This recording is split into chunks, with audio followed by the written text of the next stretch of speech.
What is going on, everybody? Welcome back here to another installment of Honest and Uneducated, the show where we talk about anything from movies, movie news, video games, comic books, collectibles, all sorts of fun stuff like that. We got a lot of Flash news today here, or Flash Multiverse DCEU, Batman, Superman kind of news dropping all in that same movie, so that's pretty exciting. We also have some Thor news. What are we're going to talk Bad Batch episode 8 at the end of the show, like we normally do. So stay tuned for that. It is going to be a little bit of a spoiler filled discussion, but also happy Father's Day to anybody out there. I had a good Father's Day myself here, being a father. We got Rick Metz here in the house, but did you? Well, you're not a father, but you still have a father. I So do. did I you do do. anything exciting for Father's Day? I got to hang out with my dad last night. Got dinner, hung out with my brother, and then my dad spent the day with his girlfriend. There you go. Well, at least your dad probably had a good night. Yeah, he did. There it is. Right there it is. Well, yeah, I bring up Father's Day primarily here because I had a pretty killer Father's Day as far as I'd say. collectibles go and everything. So obviously, first I got to give a thank you to my wife Sarah for all this stuff, but I'm going to share with you all the stuff that I got here. She So hooked you up. I got a pretty good hookup here. You'd think it was like Christmas or my birthday or all three, like Father's Day, birthday, and Christmas all in one, but it wasn't. So again, though, we're gonna take a look at this stuff because I'm pretty excited about it, and one of them is both me showcasing those figures, but also if you follow me on social media, I finished my 3D talk displays of the lighting and everything that's on it, and they look pretty spectacular. So I wanted to share that anyway. 'Cause on stream this past Friday, I had 2 of 3 of the DTOFs completed, so I kind of gave a preview of that. But now all 3 are completed, and it's really it's good stuff. But nevertheless, first off, though, before we get into it, and apologies for anybody on the listen to the podcast, you're unfortunately not going to be able to see any of this stuff, but it'll give you a reason to come check out the YouTube video afterwards. So first, I got this nice Batman Beyond with the animated likeness little statue here. As you can see, it's a bit the Batman figure. I just noticed it's a bit dusty. You can see that there. Just a bit. But that's the problem with having things not inside of a case. So I've done it. I actually have a while back. I did a review of like this animated series Batman and the Superman figure, I believe, because my wife, on top of like all the other great stuff she gets me, she actually has gotten me like I have a bunch of these animated series statues and like Justice League animated series, Batman animated series, etc., etc. But she's got me all of those, and they're really great. I have a playlist on here that I need to get back to doing once I get through all the uh, all the hot toys and everything. But it's called the budget collectibles, which hot toys and, like, custom statues are pretty damn expensive, so that's why I also have this playlist and series of videos that I do. Like I said, I haven't done it in a while, but I need to get back to it, but it's more of a budget-friendly collectibles kinda thing, and that's where I would showcase some of these off, so I need to get back to doing that 'cause, this Batman Beyond one would obviously be one that would show up in there. That's kind of the great thing about these is, like, they look really great as far as, like, they capture the likeness, like, very well, like, and they're very budget friendly, especially in comparison to, like, Hot Toys and everything. So, but Batman Beyond's one of my favorite Batman anything, so I'm really glad to have that. That is really cool. And then here, though, this is the lighting display here of the 3D tops that I was talking about. So not everything's final in, like, as far as the figures, like, and where they are and everything, but this is the setup for now, and as you can see, at least I think anyway, it turned out pretty damn well.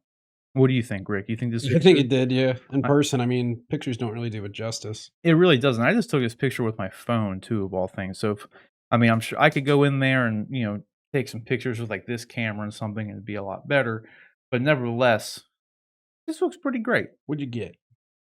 Oh, yes.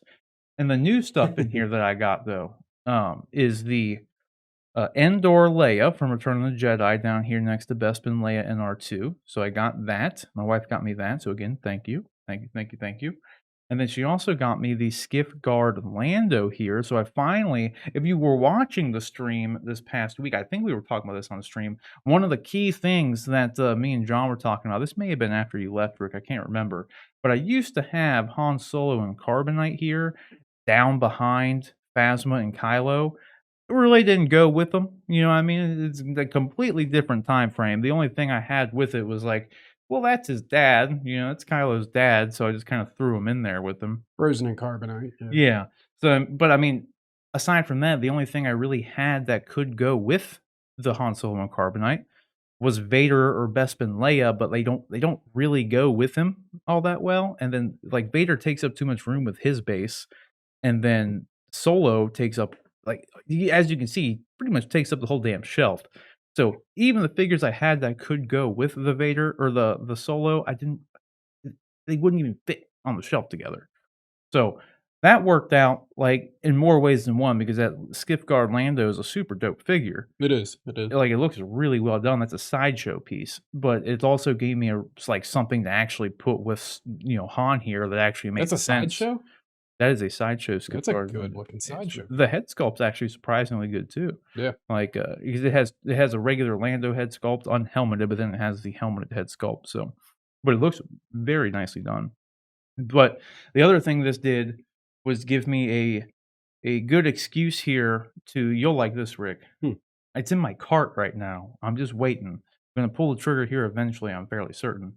But this setup here with the Skip Guard Lando and the Han Solo and Carbonite gave me a perfect reason to buy the Empire Boba Fett. That's true. That's So very I'm true. I'm probably gonna be buying that here soon. So because that would be absolutely perfect sitting adjacent to Lando here on the other No, yeah, side. that'd be Yeah, perfect. it would look amazing. Like Fill in that gap too. yeah, it would fill in the gap there because there's just it's kind of hard to tell with the light being reflected right here, but there's just as much room on the other side of this where Lando is, so Boba would fit perfectly in there. Might even put one of his feet up on top of the thing where he's just sitting there holding the gun or something. Right. I'm picturing right now, and it looks amazing. All right, it's in my head, it looks amazing. But to briefly discuss like this lighting setup, I will be. Oh wait, I actually have one more too. My wife got me the Sith Jump Trooper down here, the Sith Jet Trooper. I always call it a Jump Trooper for whatever reason. They fly now? Right. They fly now. That was technically just the first order Jet Trooper, That's technically true. speaking. But nevertheless, this is a figure that I would never have probably because I don't really collect the sequel trilogy stuff. The two, like Kylo Ren and Phasma, were the only two sequel trilogy things I ever planned on getting. That was honestly there was one more I did consider getting, Rick, and that was after I saw some reviews of it, and that was the Rise of Skywalker Rey in like her white garb because not because I like Rey or anything, but she comes with Dio, so I would like to have had that.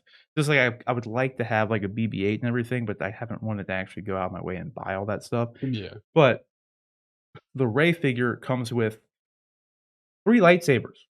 She comes with the OG Graflex lightsaber. She comes with the lightsaber she had at the end of the movie with the yellow blade. So it's the only yellow And the Leia Hot lightsaber? Toys lightsaber, and it comes with the Leia lightsaber. That's pretty cool. So that was like literally once I saw she came with a lot of stuff, I was like, well, damn, I actually wouldn't mind having that just for the lightsabers themselves at that point. Like, Jesus, I could give it to my Jedi Leia there. Just Return of the Jedi Leia, the indoor Leia, and just call it a day. But nevertheless, the Sith Jump Trooper, though, or the I'm gonna always call it Jump Trooper. Nevertheless, it actually looks really cool in person. It has like a does. nice, unique design to it, especially with like the helmet and everything. But the guns, like the weapons, are like super dope looking. They are. Granted, they do kind of look like something more that would be in like Halo, They do. but they look really good. Like They're well done. They are very well done. The paint job is really nice on them. So like, I'm glad I have that in all honesty because it fits nicely in there behind Phasma and Kylo anyway. So, Sure. but now speaking to the lighting real quick, I will be making like a how-to video on how I did this and like a demo because I actually have a mirrored back on all 3 of these. You can kind of see like the reflections of like Leia and like Mace Windu and all them on there. I have a mirrored background or a mirrored backdrop. It's not an actual mirror, so I'll get into this more in the video and everything. But then what I did was I have like these V channels that go around the entire perimeter that has one single 16-foot LED strip running around the entirety of the V channel. So that combined with like the mirrored background and everything gives it a ton of depth. It helps bounce the light around. And the coolest part here is, as you can see, there's no issue of, like, light bleeding over. So, like, these are RGB strips, so I could turn on, like, one of these with a red light, like the dark side shelf over here, and the white's not bleeding over into the red one, and the red's not bleeding over into the white one, so it's, like, super cool. I typically just have them all white, but it is, like, nice every once in a while. Like, I like this particular setup, just having, like, the dark side with the red light on them at some points in Yeah. time. I think it looks pretty cool.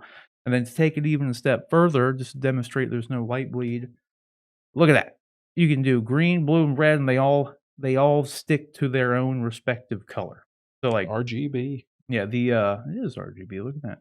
Well, it's GBR, but either GBR. way.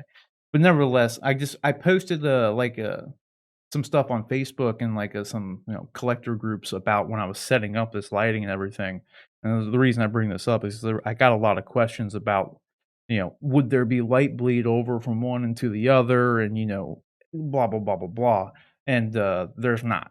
Like, as you can see, it all looks good. So, like I said, I will be making a kinda, like, instructional how-to guide into how to replicate this exact setup and everything. But, yeah, in the end, I think it turned out rather well. I'm pretty happy with it. Once I get all my, pre-orders in the next, I don't know, year or 2 at this point, it'll be pretty damn good. Yeah. Pretty damn good. But, yeah, I'm excited for it.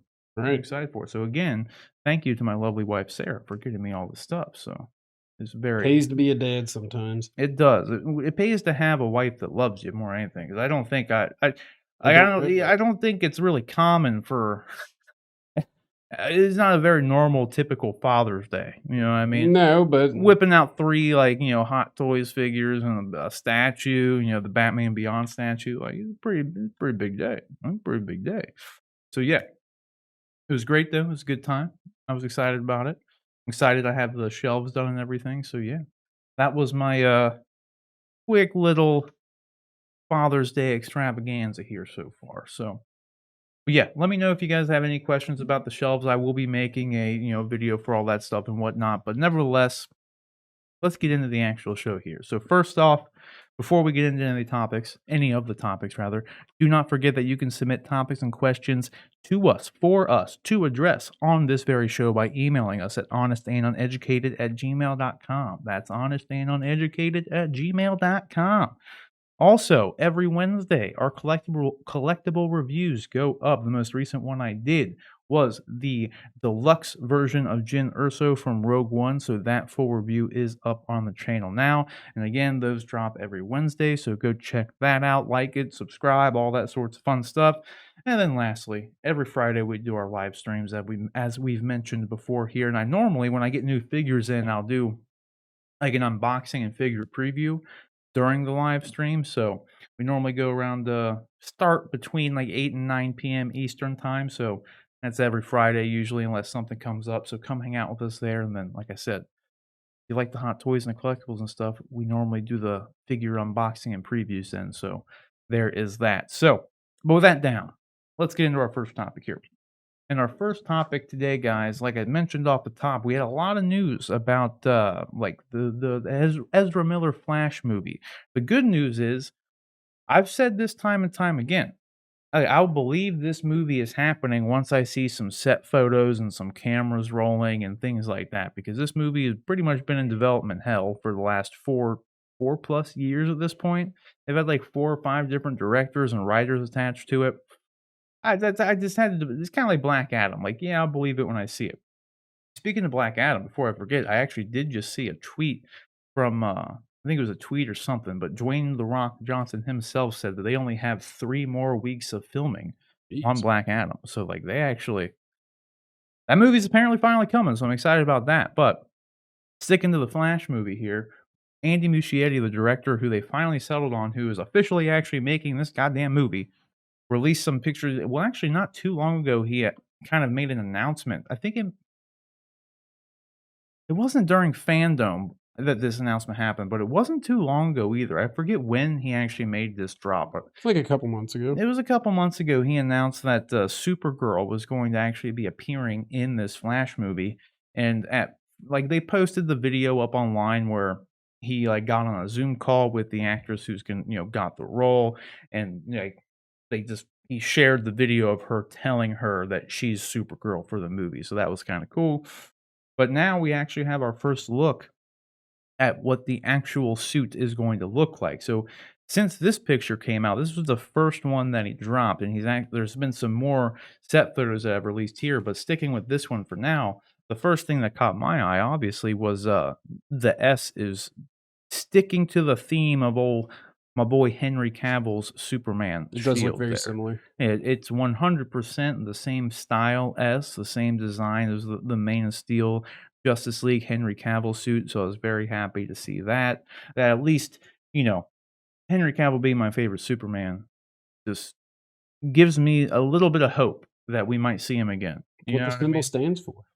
That is true. It is a good call out, Rick. That was a good pull. Then after that though, we actually have this other picture with her like on set here on some wires and everything, and there's like a comparison of like one of the suits in the comics and then with the cape with and It's it pretty looks good. spot on. It's very spot on. It also really reminded me too of if I'm remembering correctly, I might be misremembering, but I think it's even kind of similar. This might just be kind of similar to the Injustice Supergirl suit as well, Yeah. which would be cool. No, But it looks good though. no, it She does look looks really good as good. Supergirl. Yeah, and then when there's like this shot of like a more wide shot of it, so you can kind of see like It's I crazy like it. abs. Yeah, the little muscle suit there. I like it though. It looks good. Like I'm like I said, the main thing I like is that it is it's the Henry Cavill Superman S. Yeah. So that definitely speaks to, this is I mean, we know it's Ezra Miller's Flash, so it's presumably going to be in the same world as, the Henry Cavill Superman. But I mean, at the same time, Michael Keaton's in the movie. So who Look at knows? Who there knows he what is. yeah, there he is there, just Bruce Wayne himself. That's my thing is, like, we don't really know what Earth or world, whatever this Supergirl is actually from. You know what I mean? Right. There's no guarantee this is actually the Supergirl of, Earth 1 or Because they haven't the really released any Snyderverse. like information like that, have they? No. So, the fact that the S in the suit is in the same vein of Henry Cavill's suit, Makes you at least speculate. it definitely makes you speculate. It makes me hope, as we said before, that the S stands for and everything. It makes me hope that it is. So, like, Rick, you see these things, you see the Michael Keaton, but this is all we have of Michael Keaton. Unfortunately, there's not a whole lot to it, but You can barely tell it's Michael Keaton. yeah, I mean, Just doesn't look like him from that angle. it's the hair. He's been bald for so long now. Now they True. gave him the wig. You know what I mean? But what's your takeaway from this stuff? What excites you the most? I think it just looks cool. I mean, it's cool to finally see like actual pictures on the set of people in costume, doing their thing, seeing her as Supergirl and all that sort of stuff, seeing Michael Keaton as Bruce Wayne. So I think too the suit looks kind of awkward there just because she's like literally hanging up on wires and probably that's not how it's gonna look, I don't think, when she's like standing up or anything like that. Yeah, it's you She's can kind tell of she like looks like she bunched. has like a royal wedgie right now. That's Like, you yeah, know what I mean? exactly what I was gonna say. Yeah, And it's not a very flattering picture by any means. It definitely no. makes it look like She it's looks good though. She looks good. yeah. Like her face looks good, her hair looks cool. Like I mean, that's it. Yeah, man, I'm excited for it. Like, I never would have thought Supergirl would have been in this movie, but Yeah. and that's the thing too. I don't know how much she's really going to be in it too. Because this movie has quickly became much more than just a Flash movie. Yeah, I was gonna say, like, we barely even talked about the Flash. Yeah, I mean I'm actually curious to see because we saw at Fandom and through the concept art that Andy Muschietti released, there's a redesign of Flash's suit that's going to be looking more like the new 52 suit, at least via the concept art, and it also kind of made it seem like they were going away from the Zack Snyder, heat grade armor kind of stuff that Right. he was wearing. That It was looks pretty intense looking. yeah, I mean, the through the concept art anyway, it made it look more like like the spandex Superman style suit. Right. So I'm curious to see more so than even the Supergirl suit at this point, what the hell this new Flash suit's gonna look like, in all Yeah. honesty. So Yeah. we should That'll be be interesting to see. I wouldn't be surprised though, since they're at least this far along in filming this, like enough to where they got Supergirl and Bruce Wayne on set here, that come October, DC fandom time, they might be able to actually Drop. throw together some sort of trailer. Yeah, you would think so. Yeah. They've got plenty of time. Yeah, if not trailer, I'm sure we'll at least get to see, like, a suit reveal or something. Yeah, Like, something. I would think there'd be at least a trailer. yeah, I mean, you never I mean, know. if they could make a Batman trailer out of like 25% of a movie, like Yeah, exactly, that's anything's possible. yeah, for sure. I'm s speaking of which, man, we're definitely getting another Batman trailer And at that will be Fandom. nice to see. Yeah, I'm I'm curious to excited see for that. more of like the Riddler and all that, but Yeah. I just I w the only thing I don't like about that Batman suit is the cowl. Like, that I don't doesn't like seem very protective. nah, it's just like a leather thing. I don't like the stitching that's, like, around the Like they that's could have done honestly the what I hate. stitching on the inside of it. Yeah, man, it's I don't like the aesthetic of the stitching. I think the design of the cowl looks fine. It's just the fact that I can see that stitching on it drives me crazy. Like if they just would have folded it and stitched from the ins. Yeah. I It's I don't know, it's something stupid, and I mean, he's probably always gonna be wearing that suit, and we're gonna always see him at night and never see the damn stitching really, True. but I know it's there. You know what I mean? It's You've like seen it. You know. yeah, it's like that Bob Bifo Spider-Man mask I have. Yeah. It's the same way. It has, like, the stitching on the top center of it, so it's like you can just see the stitching, and it's you don't wanna see it. Yeah, I mean, you don't wanna see the stitching. No, It takes the whole mystique of you being the Batman away when it's like, "Ah, I can see your" it's like your shoestring kinda thing right. hanging out. It's annoying. But Put nevertheless, together kind of shoddily. yeah, I'm excited though. I think the Supergirl movie or not movie, but, actually, that's a good question too before we wrap this up. Do you think they're actually going to do anything with Supergirl outside of this Flash movie at this point? Well, you'd think. I mean, they've like hyped it up enough, and they've got like enough of like a character developed that they'd at least do something outside of giving her a cameo appearance or something. But Yeah, because I mean, they had the plans initially to do that. Well, I guess they are still on the table, but they were making that Batgirl movie, and now they're doing something with Batgirl on HBO Max. I don't know if it's going to be a show or a movie at this point, but I am curious to see if like and see kind of like do a world's finest thing. yeah, We already have this Supergirl character. Why not throw her in the Batgirl thing too? So it's like Batgirl and Supergirl, and we may unfortunately may never get a true world's finest Batman and Superman movie with my boy Ben Affleck and Henry Cavill.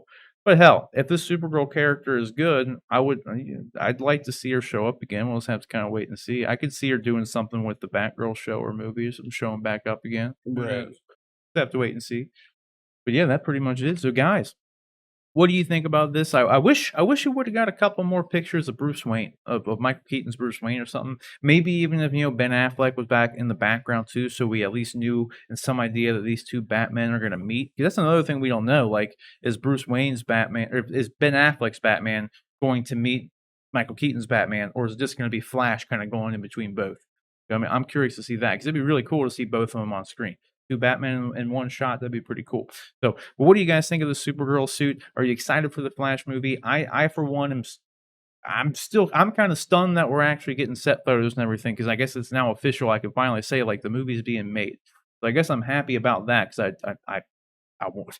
Just because of what the hell's going on in this movie, I'm very excited for it. Like for no other reason because of all this Batman and Supergirl stuff. So let us know what you think down in the comment section below. All right, guys. So our next topic here is going to kick us over into the Marvel Cinematic Universe in some capacity because it's kind of the Sony Spider Verse at this point. Maybe we don't really know yet. We talked last week about the potential of the MCU officially crossing over with the Sonyverse or vice versa, Venom being connected to, Tom Holland's Spider-Man and all that sort of stuff. And there's been an interesting development with the the Spider-Man No Way Home film that's coming out. So Sony Pictures Argentina, if I'm remembering correctly, they released a promo video that just kind of played the traditional Spider-Man music over top of it, and then it just splashed to the logo screen. There was no footage from the movie or anything, but at the end of the video, the Spider-Man logo.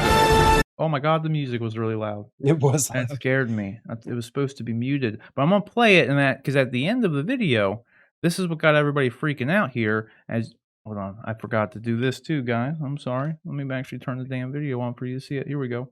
So at the end of this trailer, it's only 9 seconds long, but you'll see the logo does a little bit of a glitch here, like that. And if you remember, This is the same kind of glitchy effect that occurred for Into the Spider-Verse. So obviously everyone's kind of losing their shit. You know what I mean? Like, is because we already know we got Jamie Foxx's Electro coming back. We got Alfred Molina's Doc Ock coming back for this movie. We know there's some sort of multiversal entanglement in some capacity. So now that this, because the other thing is with this is they pulled this thing down after they released it. So it seemed like something that Sony did not want out at some No. point. Sin camino a casa. Yeah, so why else would they, take it down, unless, something they didn't wanna get out yet? But it Right. could have all been a ploy. Because here's my thing is with it too, because obviously firsthand, it does seem like something of, maybe vaguely suspicious, you know? I could totally see because I'm thinking the same thing, and like, well, maybe this has some sort of Spider-Verse connection, or it's just because it's in the same vein of the Spider-Verse in general, because of the multiverse stuff that's theoretically happening in the movie. You know what I mean? 'Cause, I Right. mean, Alfred Molina has already confirmed that the Doc Ock he's playing is indeed the Doc Ock from Spider-Man 2's, from Raimi's Spider-Man 2. It's not just Right. playing a different Doc Ock character. It's Like the same guy. he said that he's playing the same guy as if he got pulled straight out of the end of that movie and now he's in this movie.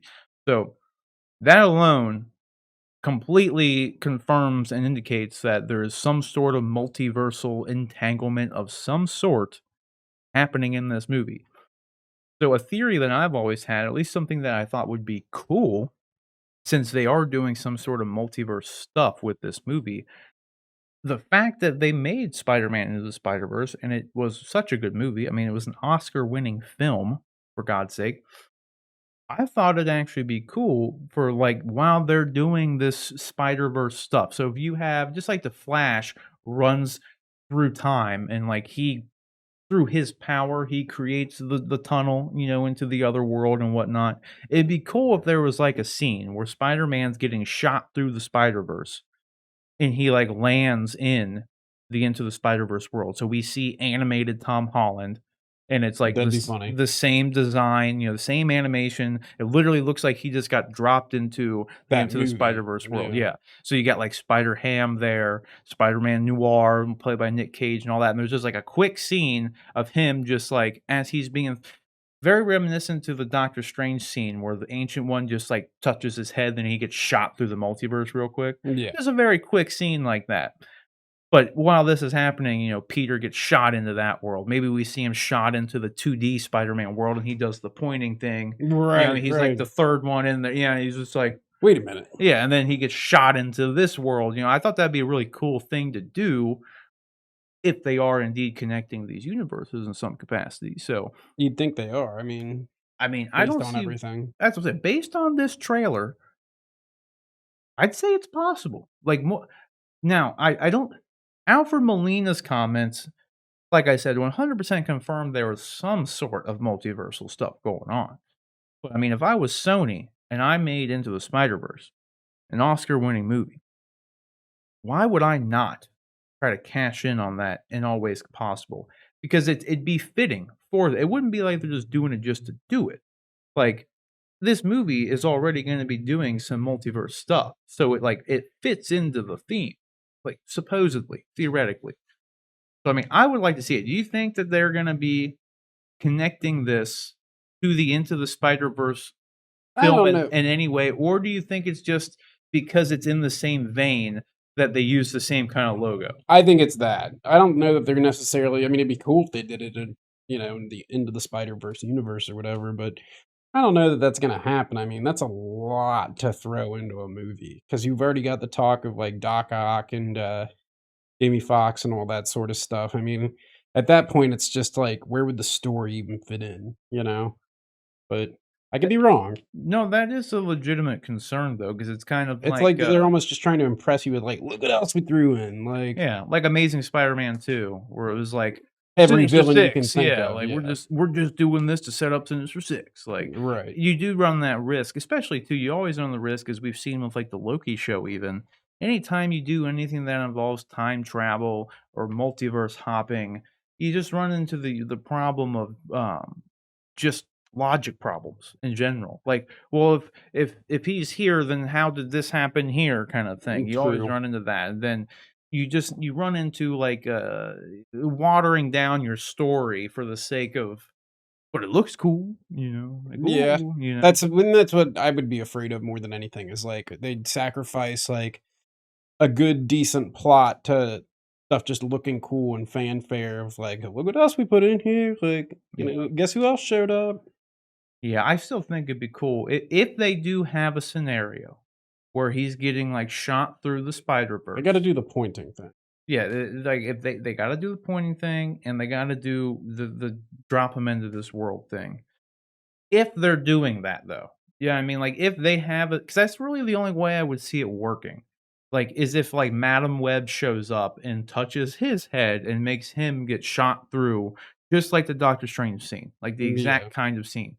That would really be the only time and place that I think it would really work as, like, a quick gag, but it's also serving as our exposition dump for, like, he's being explained what's happening, and we're seeing it.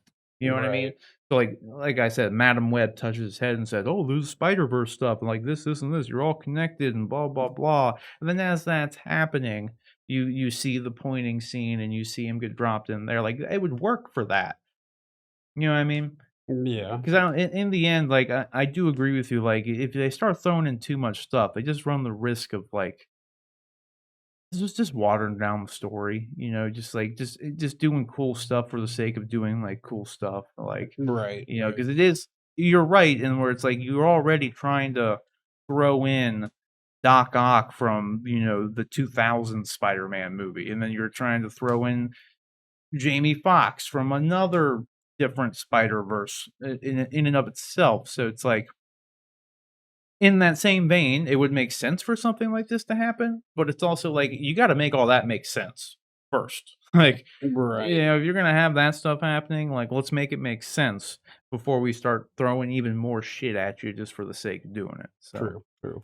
we'll just have to wait and see, though. I think it'd be cool if they did go that way, like, if they have that scene, like I said, where he's getting shot through the multiverse just for a quick gag, he drops in there and does the thing there, but I don't know about fully connecting the animated world with the live action world.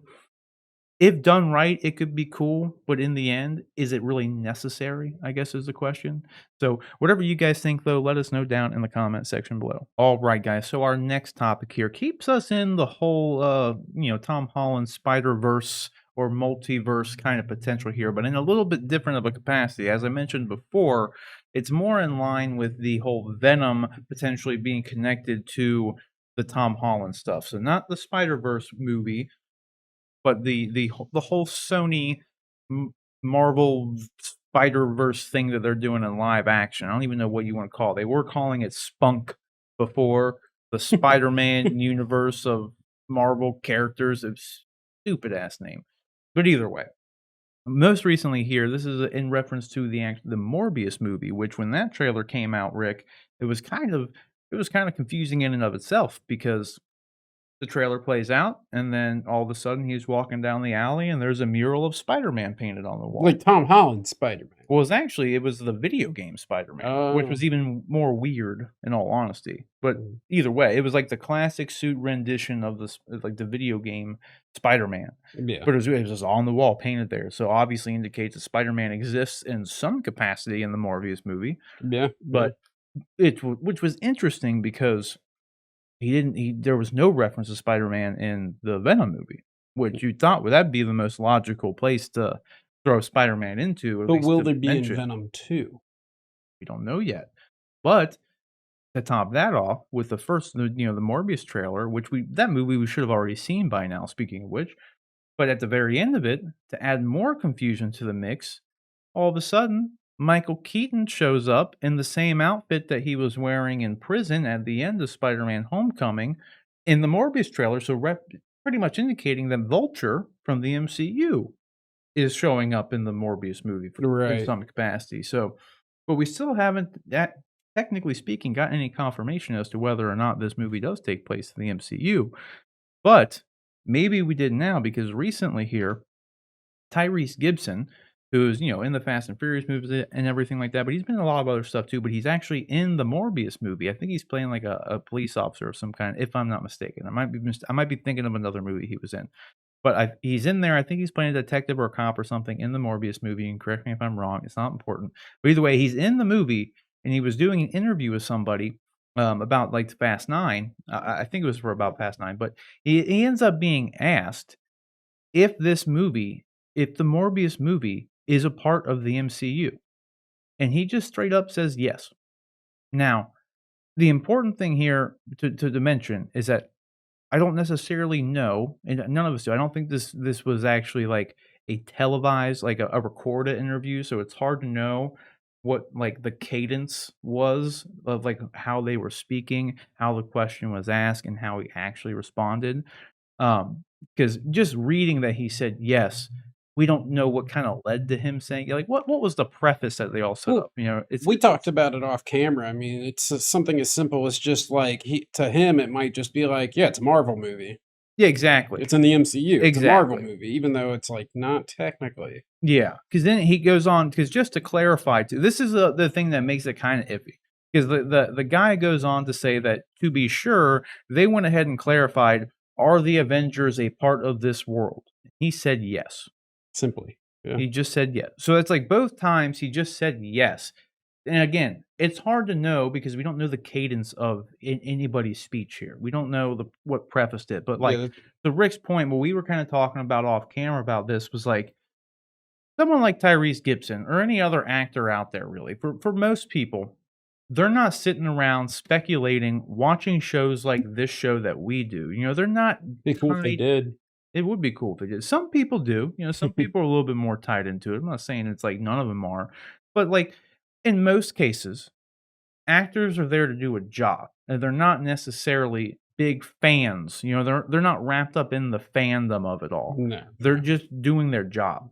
So because this is a good example too. Like even on the Loki show, for instance, we learned that like Owen Wilson and pretty much all the even the showrunners on the Loki show, they weren't all caught up to speed on like everything that happened in the MCU. So like Tom Hiddleston himself literally set up and did like a Loki class for everybody. Like it was, I think it was like 3 hours long through like multiple days of Tom Hiddleston teaching everybody there about Loki in the MCU. Yeah. And these are people who were, again, they're hired to write the show, and then they're actors who were hired to be in the show, and they have no idea. They don't know. No. They're So not you gotta plugged have Tom into it. Hiddleston personally showing them. Yeah, so like Tom Hiddleston, he knows more than anyone. He's been in all He's of them. Loki. Yeah, he's been in all of them. So unless you're someone like that who's been in them forever, you don't know what's going on, unless you're a huge fan like we are, but most of the time that's not the case. You know what I mean? So what I think probably happened here, this is pure speculation, but I think he was just asked as someone who is not plugged into the MCU or the Marvel verse, if you asked him like he wouldn't know what the DCEU is versus like the DC world or the Chris Nolan stuff. And I mean, Right. he probably doesn't know all that. So he was probably just generally asked, is this in the MCU? And he's just thinking like, yeah, it's a Marvel movie. Like, of course it is. Exactly. Like, like, and then even when they go on to clarify, so are the Avengers a part of this world?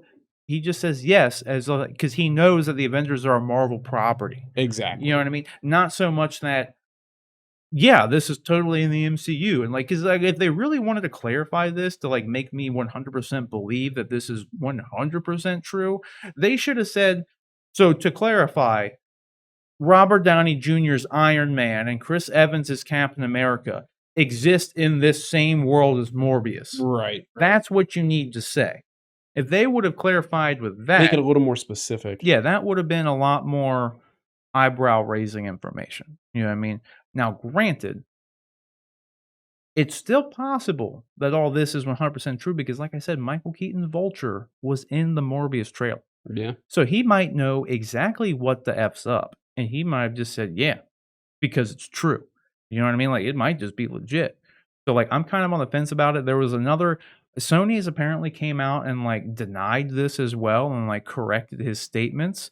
So Who knows? Like, obviously, Sony would wanna be doing that to protect their IP. There's really no way of knowing, like, who's right and who's wrong here. We won't know until the Morbius movie comes out or No Way Home comes out, so we have a little bit more clarification of what the hell's going on. Right. Like, all we know is that he was in an interview, and like I said, it's a very easy like, I'm not even gonna say it's a mistake by Tyrese for him to say yes, because if he's just answering an honest question, he doesn't know.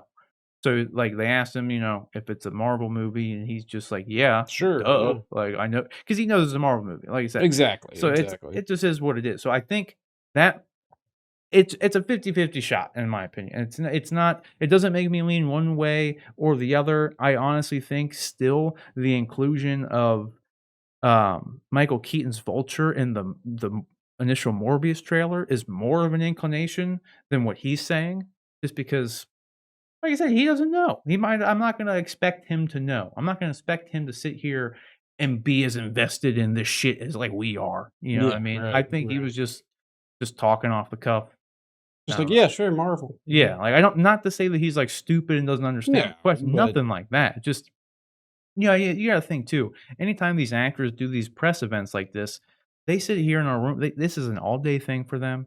They sit there and they have like 30 seconds to talk to all these different reporters. They all generally ask the same kind of questions, and so it's just as you saw, even what the reporter of this article stated, he just answered with yes, right. just Just a a very single word yeah, reply, just yeah, yep, like a pissed off girlfriend or yeah, something exactly. texting Like you, just like, yes. exactly, which is again too, it's hard to read even like too much into it anyway, because like I said, we don't know the cadence of how this happened. Like, Right. we don't know how he was being asked, what kind of response he had, because if we heard it and saw his reaction, maybe we'd clearly be able to see that he was being sarcastic or something. Like, Yeah. who knows? You know what I mean? So I wouldn't like in the end, I wouldn't read too much into these comments with like on either aspect I of take it it with a at grain of all. salt. Yeah. Yeah, definitely take it with a grain of salt. And the fact that Sony came out and like corrected his statements and denied what he was saying doesn't really make me lean any other way either. Like they could be 100% truthful about doing that, but actually meaning like, no, it's literally not a part of the MCU, as opposed to them just coming out and saying it just to protect the IP and protect the secrets and like it is a part. Like I don't know. Yeah. Yeah. It's a toss up again. I think Michael Keaton showing up in the trailer is more of an indication in my opinion. Yeah. I would say I So work what Tyrese said. yeah, I don't know. So that's kind of where I stand on it. So question is, so guys, did you see these comments and what do you think about this? Do you think that Tyrese like 100% knew what was going on and was being 100% truthful and like to his knowledge, it is in the MCU and like it is 100% in the MCU. Again, I still think it is regardless of these comments because of Michael Keaton. So like, I didn't need Tyrese to come out and say it. I genuinely do not think that this it doesn't lean me one way or the other. I still feel the same as I did beforehand. So, but let us know what you think down in the comment section below. All right, guys. So our next topic here, we're sticking in the Marvel Cinematic Universe here, but not with any like multiversal theories or anything like that to any capacity here, because this is a quick one, but I thought it was pretty cool. Regardless, we might as well talk about it. We got our first look here of Jane Foster Thor in the upcoming Thor 4 Love and Thunder film, which I'm very excited about because I loved Thor Ragnarok, love Taika Waititi, Chris Hemsworth super jacked for the movie, so Yeah, he was. like he's yoked for it. Like he looked huge. Granted, he definitely in that picture we're talking about, he definitely had a pump and he was like it was the angles and all, but He he's looked huge. freaking He huge, he though. he was huge. There's no denying it. This is probably the biggest he's ever been, and he looked real good. Totally natural transformation. Yeah, totally. Yeah, Yeah. 100%, 100%. Yeah. But nevertheless, we got our first look here via T-shirt form. So it's not it's not like the most high res look at it, but you can still make out the shapes and everything. And I mean, to me, this looks exactly like Jane Foster Thor from the comics. He's So got I the mean, helmet. yeah, I mean, it's the same style looking helmet. Now, granted, too, these are kind of more like artist interpretations because it's kind of even hard to tell that's Chris Hemsworth. In Yeah, all it honesty, just looks like Thor. yeah, I mean, you can tell that's Valkyrie and everything, but nevertheless, it's safe to assume that Natalie Portman's costume is going to look very much like this at this point. You would So think so. yeah, and you can kind of see it better on this lighter shirt here. So I mean, it looks cool though. I'm happy to see it. She's wielding Mjolnir here. Mjolnir. Mjolnir. But Yeah. honestly, too, another thing that's cool that, a lot of people, at least in the toy collector community, have been talking about was not so much just the Jane Foster, like, outfit or anything, but was Thor's new suit, because it looks really fucking good. Like, it's got this nice, like, gold, like, kinda hint to it Those throughout, like boots, yeah, and those, like, chest details. yeah, and it looks like this, like there's, like, some scale mail being, like, embedded in here, like, it looks this is potentially and he's got, like, the long hair and everything too. This It's could very Thor. yeah, this could quite literally be, like, the best Thor hot toy to date, like, in all honesty. Just because the suit looks really good. If they use, like imagine if they use, like, an M35 seamless body for him or something, dude, just all yoked and stuff, like, this would be a pretty damn killer Thor figure, Yeah, in all yeah. honesty. So, I'm excited for it, though. What do you how much you think Jane Foster's gonna actually be in this movie?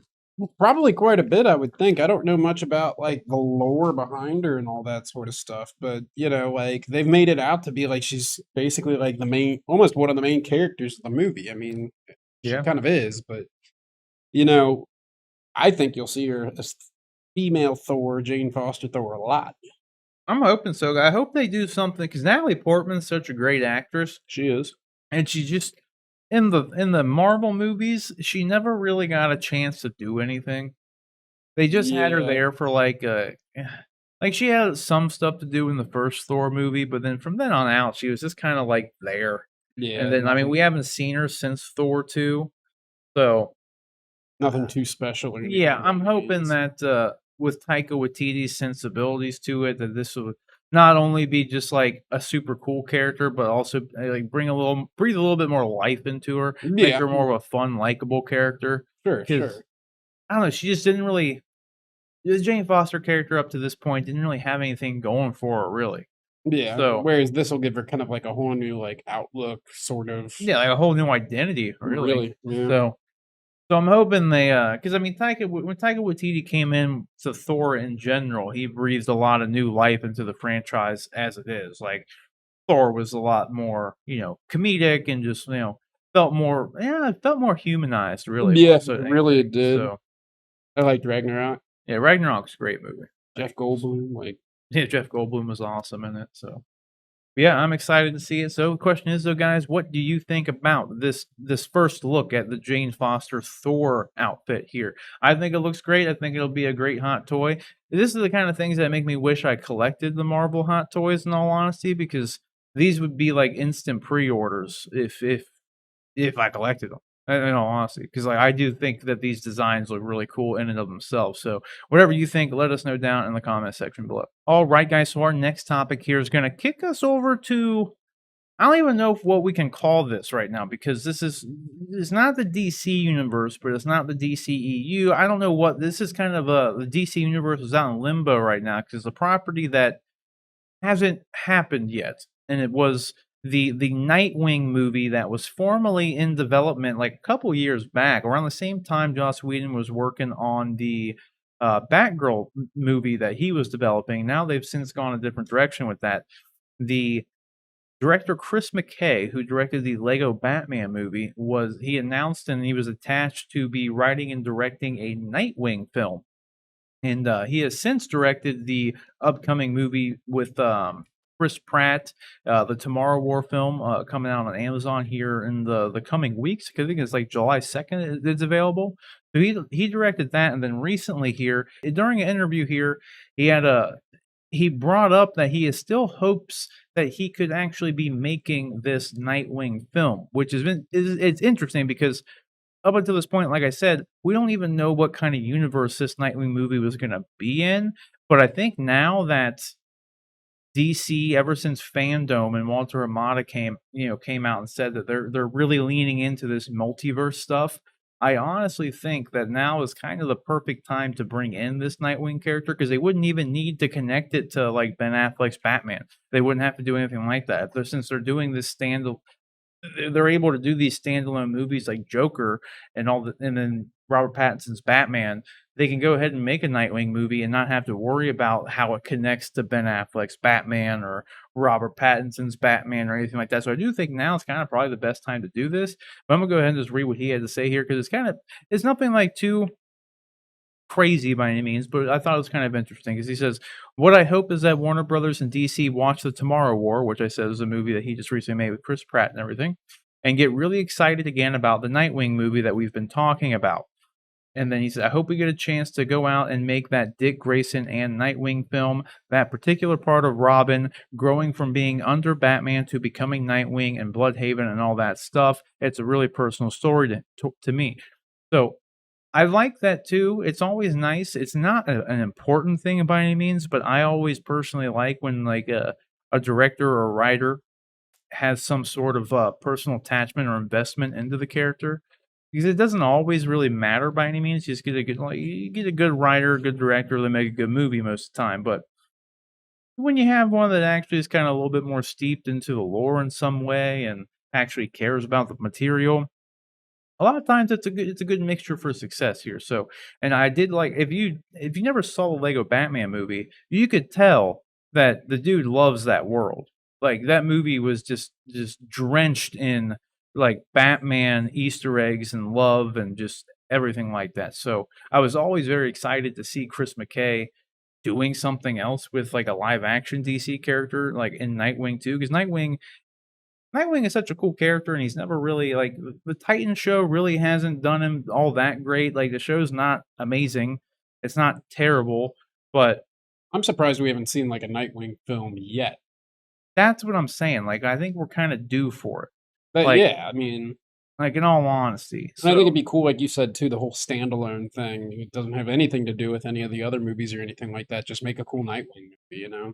yeah, exactly. 'Cause that's the thing. That's the problem they would run into if they have to connect it because if they were gonna say that Ben Affleck was the Batman for this Nightwing, then they have to go in and further explain the dead Robin character. Like, so Right. was that Jason Todd at that point, or was like because we don't even I don't even think it's been confirmed whether or not like Zack Snyder has said which Robin that was.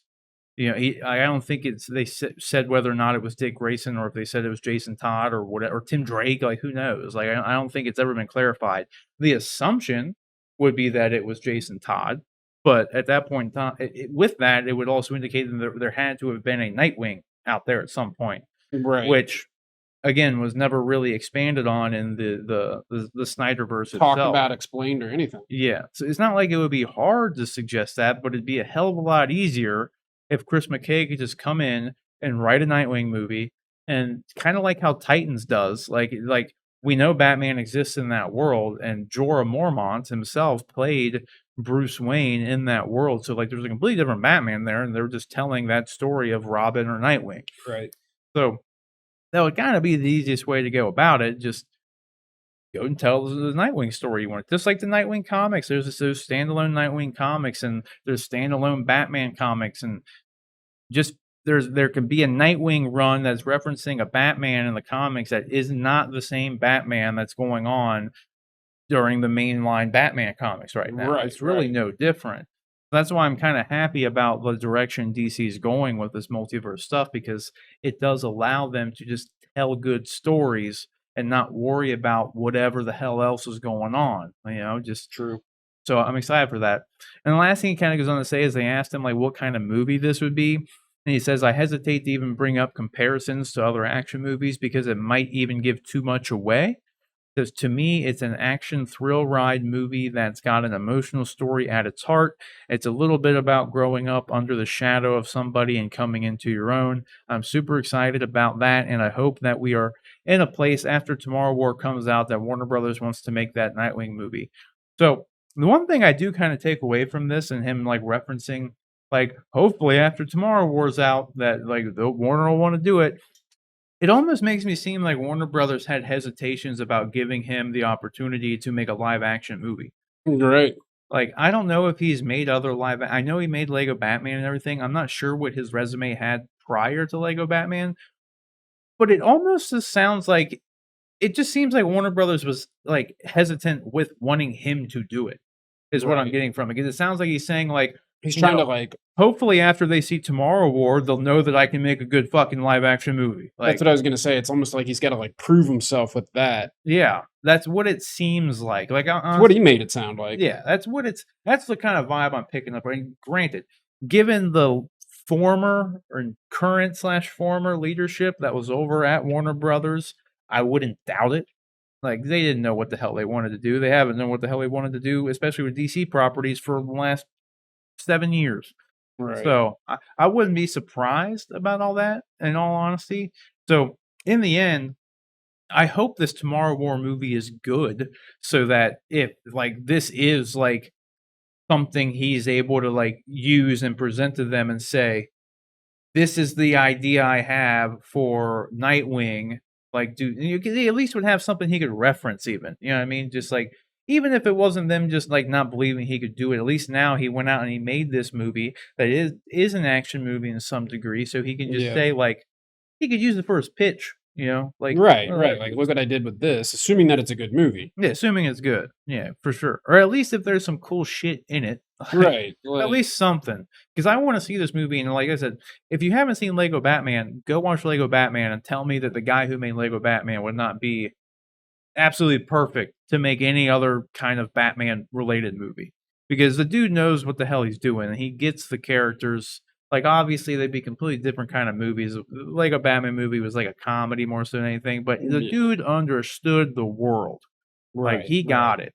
So, I hope this all works out for him. So, would you said too, like, you'd be excited to see a Nightwing movie? It'd be cool. You've never seen one before, you know, like, it'd be neat to see what they could actually do with, like, a full-scale movie with that kinda character. That's what I'm saying. I thinking like he's saying it'd be really cool. Like the Nightwing character in and of himself is a cool character. Like Yeah. everything he was saying, you know, he lost his parents just like Bruce did, and then Bruce takes him in, but then he grows up in the shadow of fucking Batman. You know what Right, I that's mean? pretty big shoes to fill. Exactly. So like it's you can do a lot of really good stuff with that concept by itself. So I hope that this does come to fruition. So we'll just have to wait and see though. The question is, guys, what do you think about this? Does Chris McKay sitting here even continuing to discuss the movie himself give you any hope that the movie is going to come out? I hope that, like I said, this Tomorrow War movie is good and he can use this as like a stepping stone to get Warner on his side to make this goddamn movie.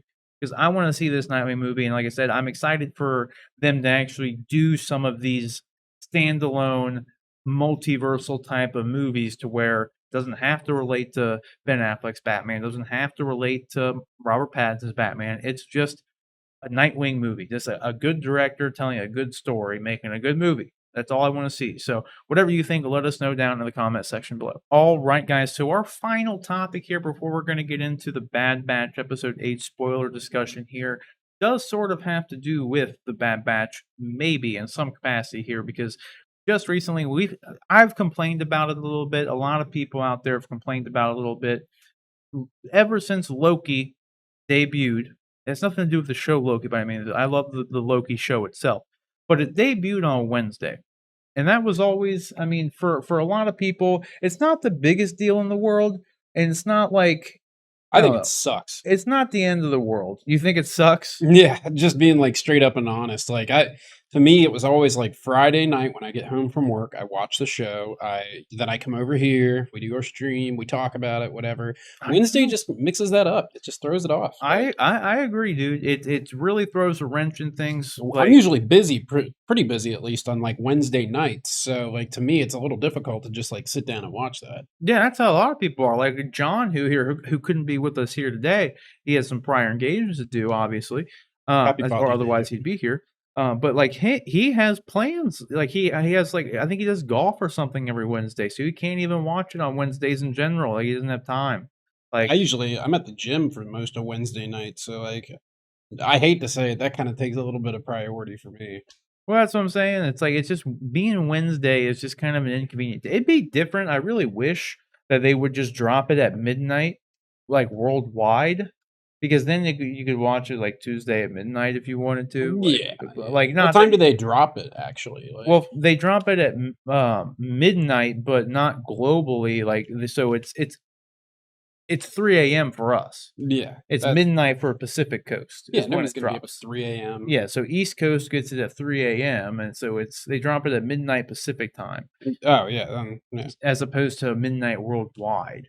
So it's like that, Stupid. yeah. But either way, It's annoying though, and because like I said too, it throws a wrench in. This is what we normally do. Normally, every Friday, like you said, the show would drop Friday, and then we'd watch the show Friday. Then we could talk about it on stream if we wanted to, and then come, when we actually do the show, the last segment was always, the spoiler review and discussion of whatever the show was for this past And Friday. we've got Bad Batch right now too, but Luckily, but luckily. nevertheless, it's been confirmed that Disney Plus is now shifting their entire slate of new releases or new original series are all being shifted to Wednesday debuts now. So the interesting thing is, like I said, because we're going to be doing our Bad Batch spoiler review and discussion just after the segment, but they go on to say, like, they have a new release schedule for everything on here, but Bad Batch isn't listed anywhere. So it seems like for now, I don't know if this will change, but Bad Batch is going to continue being on Fridays. So I guess like that's the only good news I have out of all this is that that's going to stay Fridays. But again, I don't know about season 2. Like if they make a season 2 of Bad Batch, will they drop that on Wednesday? And they don't actually have anything Star Wars related on here either. So like I don't know, like, are they gonna change? Are they gonna keep Star Wars on Fridays? Like they don't really When like say. Book of Boba Fett comes out, Yeah. Kenobi and Andor and Yeah, because they only reference, the other shows being on Fridays, and now they're saying that everything is gonna be shifting to Wednesdays because they're shifting all their new Disney Plus originals to Wednesday, and then their new release movies are gonna drop on Fridays. So like, but again, I don't know what that really entails. So they could always switch this stuff up later on. I don't really know. I just wish it would go back to being Fridays, right, me too. personally. At least for now, though, Bad Batch, it looks like it's still going to be on Fridays, at least through the duration of the first season. Thank God. So we have that. We at least have that to look forward to every Friday. I don't know. I just prefer them being on Fridays anyway. It just became like a tradition. Every Well, yeah, Friday, for me, I even knew like when Mando was coming out, I'd wake up every Friday morning, like an hour before I normally would, and I'd watch it before I go to work, and just right. to get all the info and send you a bunch of texts, just like, dude, wait till you see this episode. Well, that's But the thing too. It sucks with it being on Wednesday, and a lot of these shows being very like, if you're steeped in the fandom, you want to avoid spoilers, oh yeah, and like it dropping on Wednesday. Like I said, John literally just can't physically watch it on Wednesday. But and it's hard to get on Facebook nowadays without running into spoilers exactly, everywhere you go. like speaking of Bad Batch, there was literally like as soon as there's a certain appearance in the next episode. As Which soon as it was literally right after that, there were people posting screenshots of that. yeah, And yeah, it's like, if you hadn't seen it yet, that's a like, pretty big spoiler. yeah, exactly. So I don't know. I understand them wanting to shift things because for any reason, really, it's just annoying. In all honesty, because like there was a technical side of things where they dropped it on Fridays, so they had like server load issues because everybody would, people in the East Coast like us. It was Friday night, so they would stay up till 3 a.m. to watch it. But then also, since it was Friday night on the Pacific Coast, you had like twice as many people who were just all willing and able to stay up to midnight to watch it. So they had like a bunch of server issues. The app just wouldn't load for people, it would crash on them. And they haven't seemed to have had any of those problems since moving it to Wednesday.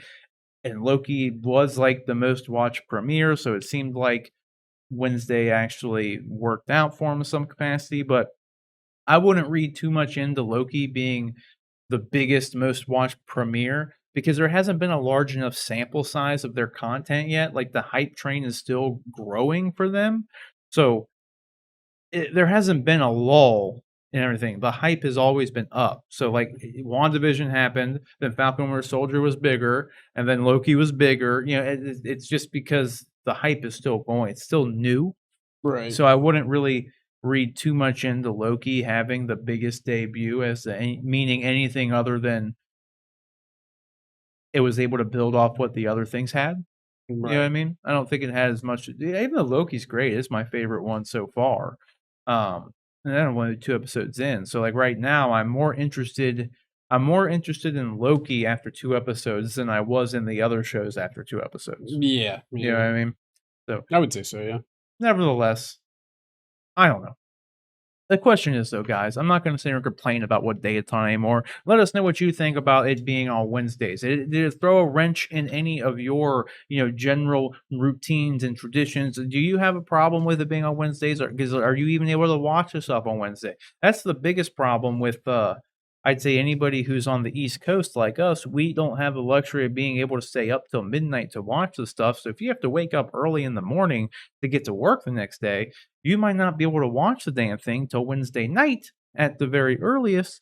So that makes you have to avoid social media and all this stuff if you want to avoid spoilers. So like that's problematic to some degree. So whatever you think about it though, let us know down in the comment section below. All right, guys. So here is our final topic, which again is our Bad Batch episode 8 spoiler discussion and review. So if you still haven't seen it, you could still watch it. You're just gonna get some spoilers. So, like I did mention before, there was an appearance of a character who we haven't seen in a while, but we've seen before. So, before we get into all that, let's get the Rick. What were your first initial thoughts of this episode? What did you think about it overall? Thought it was good. It just kind of carried the story along. It was action packed. It went right along and just kind of continued what we'd already seen.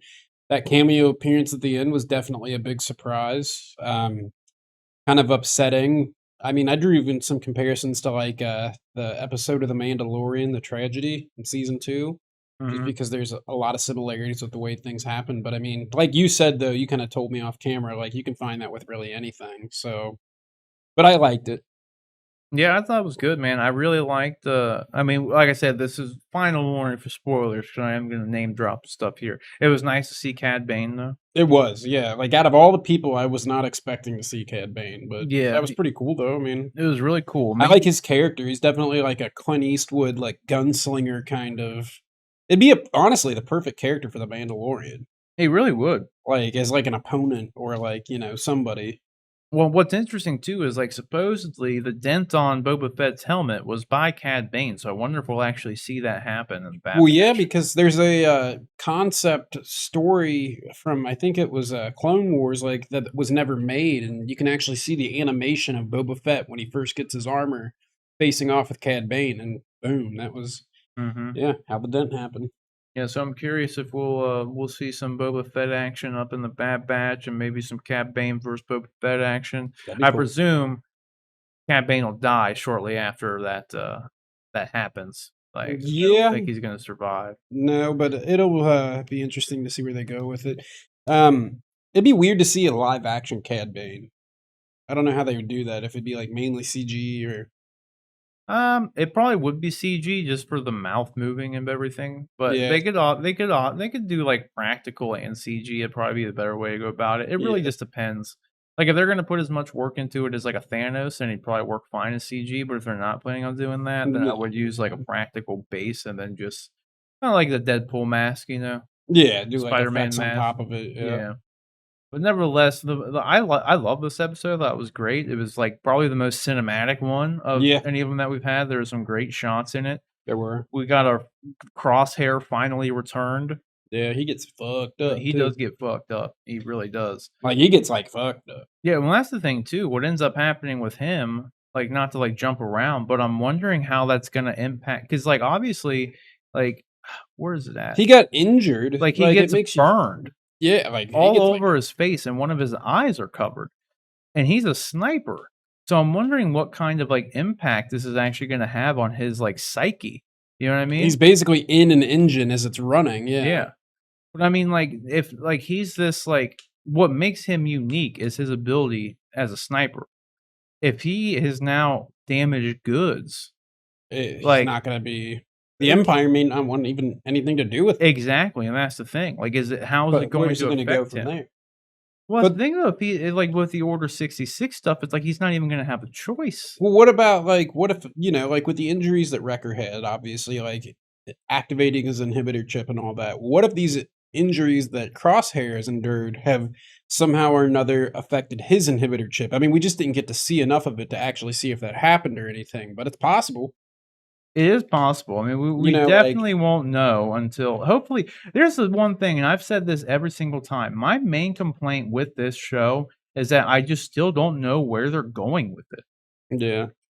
It's And the only reason I really, like, would wish I just knew is because, like, they're starting out all these threads, right? Like, they're showing the building blocks of the Empire.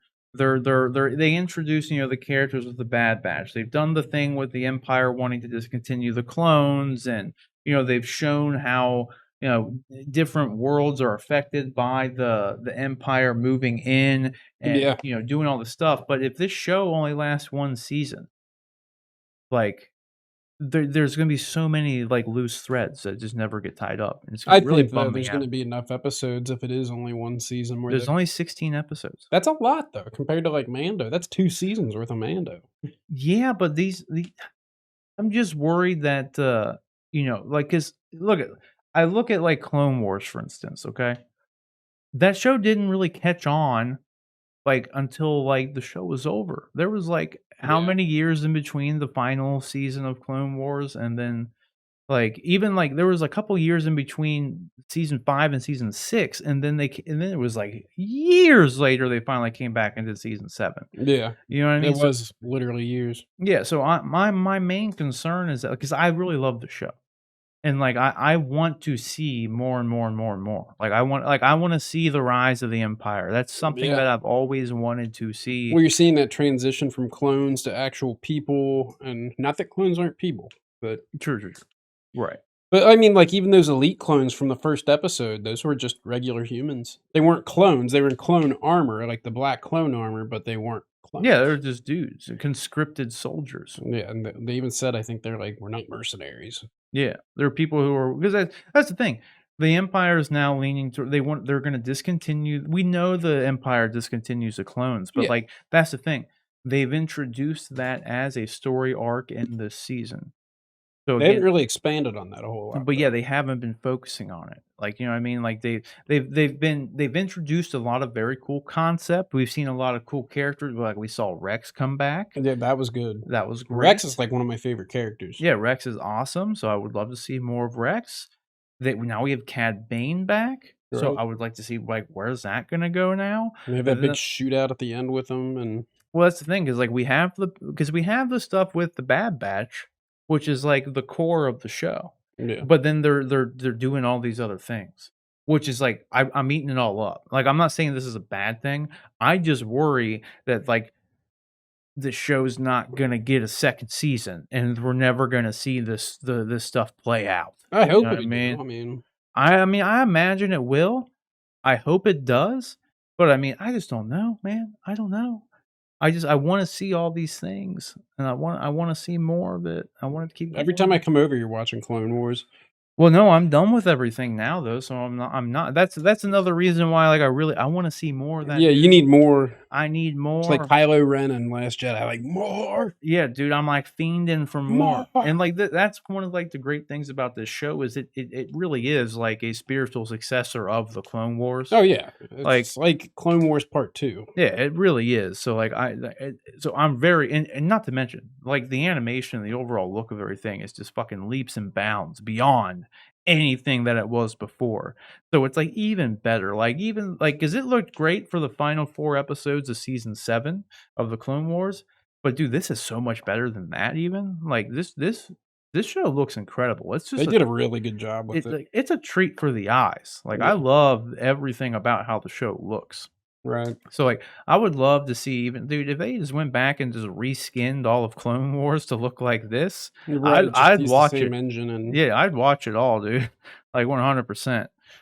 So, yeah, though, like, in the end, I loved the episode, but, yeah, they've also introduced the thing with Lama Su where they're trying to make the Stage 3 clones. We still don't know what that's even about. yeah, You know what right. I mean? Like, We'll have to expand into that. we don't know who Omega is, No, like, is no she idea. Force sensitive? Is she not Force sensitive? Because that's all the Is it theories Ray's going on. mom? Not Ray's It's not mom. Ray's mom.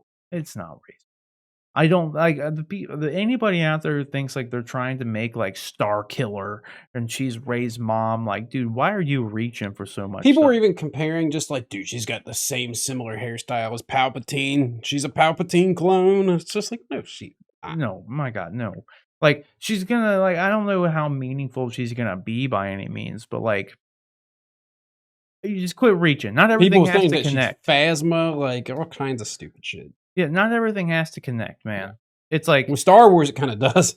no, but it doesn't. It doesn't. It literally doesn't. Like, Like, it just doesn't have to connect. There was a meme I saw, I forget what it was, but it was literally something like, it said, like, Dave Filoni introduces, like, new, like, character who has no ties to anything, and they're, like, great on their own, like, blah, blah, and then, like, right underneath that, as like, Star Wars fandom was like, "But who's he related to?" Like, blah, blah, blah, like, "Who's this? Who's" it's just like, stop.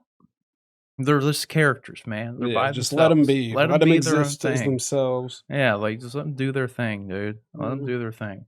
But, yeah, I love the episode. Yeah, it was I good. just wanna know where the damn show is going. I wish I knew what the I 'cause think that's our conclusion we come to every time we every time. review this. Yeah, Yeah, it's just, because where's it going? they keep introducing something new. Like, 'cause now it's like the Cat Bane stuff. Yeah, it's like, that's a whole new arc. Yeah, it's a whole new thing. Cause like, obviously, like, Omega's taken too on top of that, but we know that's just Lama Su. Cause that's the other thing too, like, Lama Su is the one who hired the bounty hunters, like, they hired the Fennec, and then they hired Cad. So it's like they obviously need Omega for the Stage 3 clone troopers, but for what purpose? Right. You know what I mean? So it's like, and plus, is it gonna be the kind of thing where, like, they're going to use all of her genetic material to where, like, they're gonna essentially kill her in order to do this? That's another problem potentially, you know what I mean? Apparently, the ending of the show is really sad, according to the composers. So Well, he see, and that's another thing too. If there's like a true ending to it, then how do we know there's gonna be another season? they're gonna like vivisect Omega. Mm, Yeah, no, just kidding. That'd be I don't horrible. know. Who knows? I am digging the show though. I just Yeah, wish I honestly, just selfishly, because I like it so much, and I ended up, like, after my rewatch of Clone Wars and Rebels and everything, and, like, I'm, like, super into it all right now, I just selfishly wish I could know if there's gonna be more seasons, damn it. Like, because they're hooking me in with all these cool plot lines and cool characters and all that stuff, and I'm just gonna be real bummed out if it just ends. right. Like, you know what I mean? Like, so, selfishly, I wanna know more and I want more, but I'm loving everything they're doing. Oh yeah, I just wish I had more of a clear direction, because it's like, to give an example, we know when the trilogy comes out that it's gonna be 3 movies. You know what I mean? So it's like we expect and we know that everything should be wrapped up and answered in a nice little bow by the 3rd film. exactly. But Didn't for really happen with the sequels. no, the sequels aside. But for this, we don't have that. We don't know, like, what their plans are, like, how many seasons they're gonna do, et cetera, because if this is supposed to be just, like, a one-off season, I would have honestly probably preferred them to not introduce all these other cool things, like, not focus so much on the Empire and the effect that it's having, like, as it's being developed, and not focus, not bring, like, not that, like, I don't like all these things, but, like, I'm just gonna be bummed if this ends after 1 season And that's all you get. and that's all we get. We don't get to see more about that happen, because that was one of the coolest things I liked about Rebels, was just seeing the inner workings of the Empire and how, like, their hold on different planets, like, actually affected those, those The systems. residents, yeah, Yeah, like, I liked that stuff, and we species. didn't get enough of it really there. Like, Yeah. Rebels was very fulfilling, though, when it all finally finished, but I don't know. We just haven't seen this, like, Rise of the Empire stuff. I've said it, like, time and time again. Even with the sequel trilogy, it's just, it starts and they're just there. Like, Right. in the OT, the movie starts and the Empire's just, they're there. Yeah, You they don't just know exist. how or why, they're just there. So, like, I like seeing this though, especially, and the prequels was kinda the same way. Like, in the prequels, come the end of it, the Empire's just there. Yeah, Like, they Order just 66 happens and it's just over. yeah, Now it's it's the First Empire. Galactic Empire, yeah. Yeah, it's just like, I wanna see it, like, actually happen, damn it. Like, because there's that 30-year gap between the prequels and the OT, that this is where this is, and that's Right. what I'd like, I wanna see. Expand on Yeah, I that. wanna see it, like, give me 10 seasons of this kinda stuff, it doesn't necessarily have to follow the Bad Batch the whole time, but just, No. everything, because Rebels kinda did that, you know what I mean? It's like its own thing, but it also connected back to Clone Wars, with, like, Ahsoka and everything, so, I don't know. I'm hoping we get more of that. What are your kinda closing thoughts on it? I would agree. That's really all I have to say. All right. Well, good deal. Well, then we're going to go ahead and wrap it here, guys, with a shorter show today. So, and then again, old John Knight here wasn't able to be with us, but I'll throw up his card here so you can go follow him at Nightwing_K right there. So Over on the Twitters and the on Instagram. on the tweeters and the Instagrams. So other than that, though, Rick, I'm sure he'll jump in the comments or something to give his thoughts Right. on everything that we talked about. So, Rick, where can everybody find you and follow you online? You can follow me on Instagram simply at Sir Rick Metz, as you can see below. There it is. You can follow me simply at Sir Rob Bifo right there on all platforms. Just search for that. And also, like right here, just search, Rob Bifo. It's just Rob Bifo here, Sir Rob Bifo everywhere else. But other than that, do not forget, guys, if you have anything you want us to cover here on the show, you can submit topics and questions by emailing us at honestanduneducated@gmail.com. That's honestanduneducated@gmail.com. Other than that, our collectible reviews go up every Wednesday. Again, the most recent one I did was the deluxe edition Hot Toys Jin Urso, which quickly became, I don't know if I mentioned this before, but I mentioned it on social media. This quickly became like one of my favorite figures in my collection. I love this thing. It's an amazing figure. Simple figure, but it's damn good. Got a ton of accessories, super to the point, great likeness, fantastic stuff there.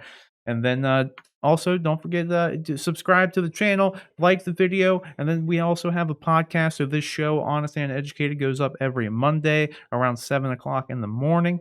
So it's there for you on your morning commutes. But if you can't watch it on YouTube, the audio only, the podcast version also goes up, and you can find that on all platforms of choice. So Spotify, iTunes, whatever, just search Honest and Uneducated, subscribe to the podcast, do all that sorts of fun stuff. Every Friday we do our live streams, and again, if you're into the collectibles, that's where we do I'll do like live unboxings and figure previews of anything new I get in that week. So Friday around 8 to 9 p.m. Eastern time, come hang out with us there. We talk Bad Batch or whatever. We're doing well, actually now too, Rick, we're doing because not to circle back to the bitching on the last segment, but because Loki's on Wednesdays, we can't do the spoiler discussion for the show because by the time the show goes live, it's Monday, and We're that 2 days means away from the next episode. no one cares about It's our thoughts irrelevant, on the yeah. episode anymore. So now we're doing our Loki spoiler discussions and reviews every Friday on stream. So it's kind of like a good thing and a bad thing because now we just get to do the whole segment like live, for True. everybody, so we can have like an open discussion with people in the chat about it too. So that's cool, but we don't get to do it as part of the show anymore. So it's kind of like a bummer, but nevertheless, coming out this every Friday on stream, and that's when we'll be doing the Loki discussions for the next 4 weeks. We got 4 more episodes left, so we're doing that. But then other than that, like the video, subscribe to the channel, share, do all that sorts of fun stuff. But until next time, guys, take care.